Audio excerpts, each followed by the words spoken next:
39 అంటే సంతానం, 49 అంటే సంతోషం. 39 ఆంధ్రప్రదేశ్ తెలంగాణ. నమస్కారం. హైదరాబాద్ లోకల్ బాడీ ఎమ్మెల్సీ ఎన్నికల్లో కాంగ్రెస్ బీఆర్ఎస్ పోటీ చేయకపోవడం అంటే మజ్లిస్ గెలిపించడానికే పరోక్షంగా ఇద్దరు కలిసి వాళ్ళ మజ్లిస్ గెలుపు కోసం వాళ్ళ కృషి చేస్తున్న విషయాన్ని తెలంగాణ ప్రజలు, హైదరాబాద్ ప్రజలు గమనించాలి. మతోన్మాద రాజకీయాలు నేర్పే మజ్లిస్ పార్టీని దేశ రాజధాని హైదరాబాద్ లో వారు ఇవాళ పాముకు పాలు పోసి పెంచినట్టుగా ఈ రెండు పార్టీలు అధికారంలోప్పుడు ఏ రకంగా వాటిని పోషించాయో ఇవాళ స్పష్టమవుతోన్నది.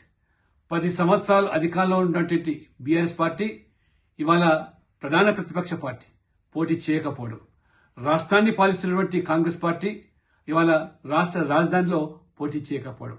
కాబట్టి ఈ మూడు పార్టీలు, భారతీయ జనతా పార్టీ ఇవాళ తెలంగాణలో తిరుగులేని శక్తిగా ఎదుగుతోన్నది. మోదీ నాయకత్వంలో ఖచ్చితంగా తెలంగాణలో అధికారంలోకి వచ్చేటువంటి అవకాశం ఉందని గమనించి ఈ మూడు పార్టీలు ఒక పన్నాగం పన్ని పోటీ చేయకపోవడమే కాదు, ఇవాళ బీజేపీ అభ్యర్థిగా డాక్టర్ గౌతమ్ రావు గారు ఏదైతే బరిలో ఉన్నారో వారు గెలిచే అవకాశాలున్నాయి.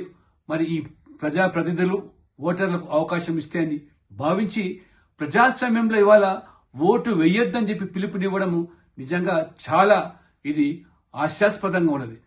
కేటీఆర్ గారు, బీఆర్ఎస్ పార్టీ ఇవాళ డాక్టర్ బాబాసాహెబ్ అంబేద్కర్ ఇవాళ ఏదైతే ఓటు ఆయుధం అనే దాన్ని హక్కుగా ఇచ్చాడో ప్రజాస్వామ్యంలో, దానిని వాళ్ళ కాలరాచే విధంగా ప్రయత్నం చేస్తున్నారు. కాబట్టి మనస్సాక్షిగా ఈ ఓటర్లందరూ కూడా హైదరాబాద్ ను కాపాడుకోవడానికి బీజేపీ అభ్యర్థి డాక్టర్ గౌతమ్ రావు గారిని ఓటేసి గెలిపించాల్సిగా కోరుతా ఉన్నాను.